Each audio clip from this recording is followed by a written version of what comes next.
Hello, good afternoon. Happy Saturday. I thought it was Sunday, but happy Saturday. Happy March 30th. If you are ever distracted, who isn't these days? If you're ever distracted and you find yourself lacking focus, you're finding yourself you can't really focus on things, and that's deterring you from actually being excellent and achieving the things that you actually want to achieve, scaling the mountain, reaching the mountaintop. If this is you, this is for you. It's going to be jam packed with a lot of good ideas. And also at the end, there's going to be some solutions, some 3 good solutions. Of course, everything's based on research and books. So I don't come up with things strictly from my brain. But focus and distractions, they are literally the opposite, obviously. And as studies have shown, distractions are the antithesis of excellence, meaning that if you're trying to achieve anything great, if you're trying to become the best at something or trying to become good at something, then distraction is actually going to cause you to not get that. It's going to cause you to become a total failure. And then it's going to cause you to become depressed and sad because you're not going to be able to achieve the things that you want to achieve. So that's what we're going to talk about today. It is quite pertinent. And the reason is because of this. I want to start off here. Now, focus. Focus, in my experience and my readings, focus only happens with 4 things that must occur. 4 things. And those 4 things are pain. It starts off with pain. If you don't have pain, it is very, very hard for you to actually have focus. You need pain to have focus. Now, what do I mean by that? If you don't actually experience pain, if you don't experience any kind of pain, whether it's emotional pain, whether, for instance, you got a heartbreak, someone dumped you, or someone said no to you, you got rejected, or financial pain where you found yourself so broke you can't even pay the bills or you couldn't help your family, or you're physically in pain where someone beat you up and so you lost the fight, or you're spiritually in pain. Basically, you feel completely lost. You don't have a purpose. If you don't find yourself in pain, if you're not in pain, then there is very little thing that anyone can do to actually cause you to focus because you need pain. And that's the thing that's going to get you back into focus. Whenever you start veering off focus, the thing that's going to remind you to get back into focus is pain. And I'll tell you something from my experience is that the more pain that I felt towards any of those 4 things, the more pain that I felt, the more drive that I've had inside of me. And that's what literally drives me because I have pain associated with some of those things that I just mentioned. So that's what number 1 is. Number 2 is you have to have self-belief. And I cannot tell you how many times I have to actually talk myself and say, like encourage myself and coach myself into reminding myself that I'm actually able to achieve these high goals that I have set for myself. Because when you see everyone else around you failing, and that's unfortunately, that's what you constantly see, is that everyone around you just fails. Everyone's on their phone. Everyone's on Netflix. Everyone's wasting time. Everyone's wasting their life. And you're just like, you're sitting there and you're like, well, that's not what I really want. That's not where I'm trying to get to. Like, this is not my end goal. And you get demotivated. You get kind of sidetracked because you're like, all the people around me are being incredibly distracted. And so the chances of you staying focused is so slim because there's no one around you that's hyper focused. Now, that's when your self belief comes in. You say, look, you are the best version of yourself that you'll ever be. And there's no one that can ever be a better version of you in their life. And so that's why you have to tell yourself that you are a better version of anyone else around you that anyone can ever find, because I mean, it's you. So it's a truism. The third thing is you have to be anti-fragile. Now, there's a difference between being weak, resilient, and anti-fragile. I'm not going to cover those first 2 because I covered them in another podcast, but the anti-fragile is something that if you actually grasp, if you actually get to know in your mind that you need something, you need pain, you need failure, you need to be beat up, not so that you can get back up, but so you can get stronger. And I'm seeing this a lot these days, actually. I'm seeing these quotes and says, there's a quote that says, whatever doesn't kill you will make you stronger. That's by Nietzsche. Now there's people that are taking that and they're putting a variation to that. They're putting a spin to it, and they're saying that whatever didn't kill you has made you stronger. Well, I mean, it's you're playing on the words, but the end result is the same. I mean, the message is the same. So that's anti-fragile. But anti-fragile means that whatever it is that is going to cause you to fail, it is going to make you stronger. It is going to get you closer. It's a step closer towards your goal. But that's a mental shift. It's a complete mental shift because people say, "Oh, fall." There's a Japanese proverb that says, fall 7, rise 8." Right? That's resilience.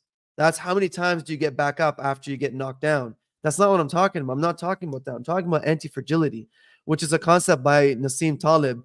Highly recommend that book. The book is called Anti-Fragility, Anti-Fragile, and I highly, highly recommend it because it does talk about that. And the last thing is consistency. There's absolutely nothing that you'll ever be able to achieve without consistency, and I think that's common sense. Now, focus.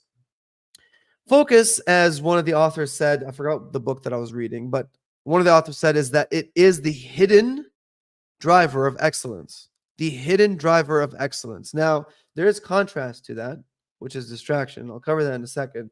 But as you can see here, attention and excellence are both linked.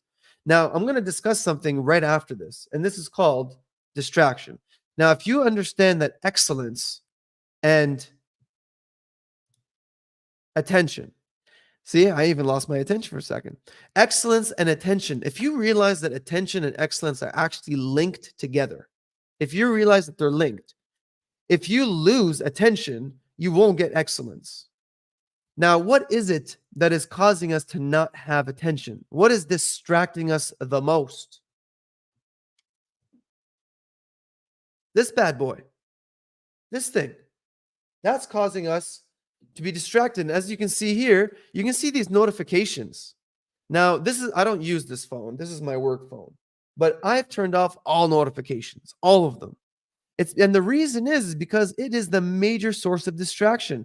There are studies that show that just by having your phone beside you and you having a meeting causes you to be distracted from having a proper meeting. Just having your phone. And another study actually said that if you have a phone, just a phone, doesn't even need to be your phone, and it's not even on, it's flipped over, it is going to cause you to have the same level of distraction as if you had your phone flipped open. That is the power of the phone in distracting you. Now, what did I just say previous to that? Of course, none of this is coming from my brain. It's coming from all the research, from all the books, is that excellence and attention are linked. So you have to understand something. If you are distracted because of your phone, like if you are succumbing to your phone, if you can't detach yourself from your phone, there's no way on God's green earth that you're actually going to become excellent in anything. If this is causing you, this bad boy, if this is causing you to be distracted, you will not be excellent in anything. And then guess what's going to happen? Because you're not going to be excellent in everything and you want to be excellent, guess what's going to happen? You're going to feel down. And you're not going to know why. You're going to think that circumstance is causing you to feel that way. When in reality, it's the distraction because it's not allowing you to pay attention to what's important. And so you feel like a failure. Well, how do you feel happy if you feel like a failure? And here's an experiment that I put on there. And the experiment is turn your phone off for the day or even for 2 hours and just see how your body becomes to like shiver. And you start wanting to hold your phone. I cannot be without my phone. It's impossible. Of course it's possible, but you just have to practice. Now, distraction is linked to failure. And that's because it's pretty obvious, because with you being distracted, you won't be able to prepare properly and you're not going to have good results. Now, check this out. Are you checking? I'm going to blow this up so that you can actually see it properly. This is from a Nobel winning author, okay? Nobel Prize winning author. And he said this: information consumes the attention of its recipients. Hence, a wealth of information creates poverty of attention. Okay, I'm going to say that one more time. Information consumes the attention of its recipient. Now, have you met anybody that says, I have to know? Right? Like, I have to know. Or someone gets mad at you for not watching the news. Don't you know what's going on? Someone got mad at me the other day because I wasn't watching the news. And I just looked at him and I said, "Really? Like you're getting mad at me because I decided not to watch the news because I pretty much know what's going on, but you want me to know everything? And that if I don't know everything, then I'm not a responsible person and I cannot affect change because I don't know the minute detail of every single second that is happening. Don't you understand what's happening here? This is called the FOMO effect, the fear of missing out. Because if you're on your phone, you're scrolling on social media. Well, the whole point of social media is that it uses this concept of you needing to have information and you need to result in having so much information that the information actually consumes you. You're no longer the recipient, you're no longer the person that's benefiting from the information. The information consumes you. It consumes the recipient. Well, if the information is consuming you because obviously it's keeping you engaged to the point where now you're getting distracted, how the heck are you going to become excellent? That's why the title of this podcast is Distraction is the Antithesis of Excellence. It is the antithesis. It is the exact opposite. It is the thing that is going to prevent you from being excellent. Now, what tips do I have to share with you? Here are the tips. First one is journal. You have to keep a journal. Now, even if you're not good at keeping daily journals, journal something, at least a week, at least something.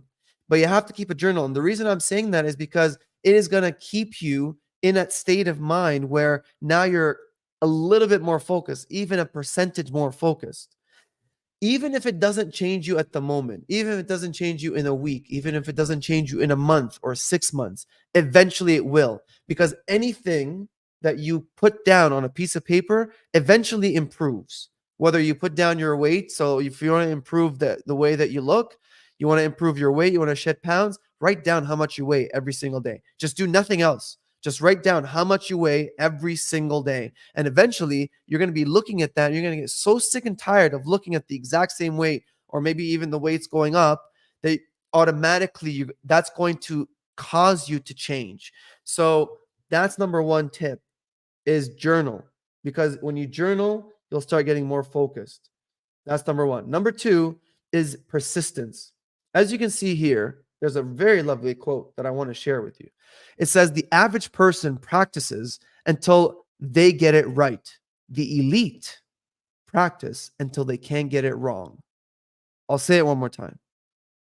The average person practices until they get it right. The elite person practices until they cannot get it wrong. So which one are you?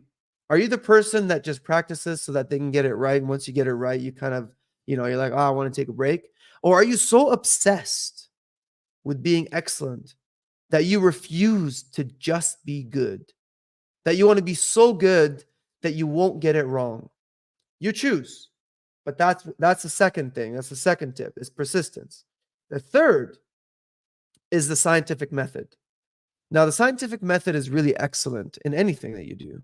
Because if you apply that to anything, you'll improve. Now, let's say, for instance, you are fine exercising and you've tried something, right? And you've tried a certain amount of exercise a day and you're trying a certain amount of diet, whatever, a month. And I hear this constantly and I don't understand it, to be honest with you. I don't. You know how people say, I've tried everything, I can't lose weight.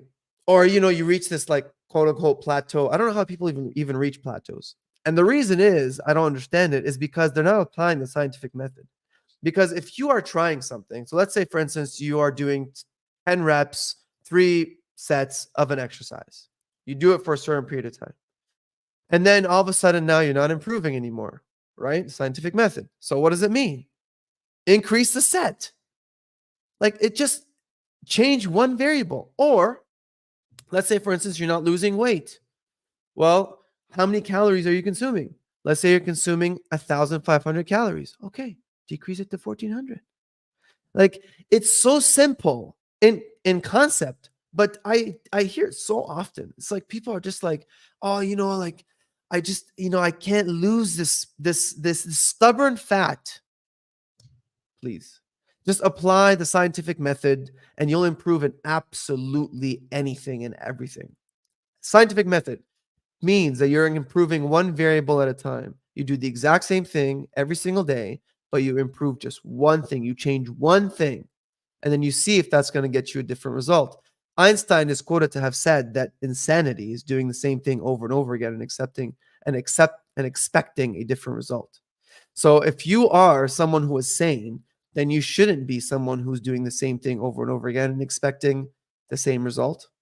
So do something different and you'll get a different result, but keep it in a journal because then you'll be able to track it better.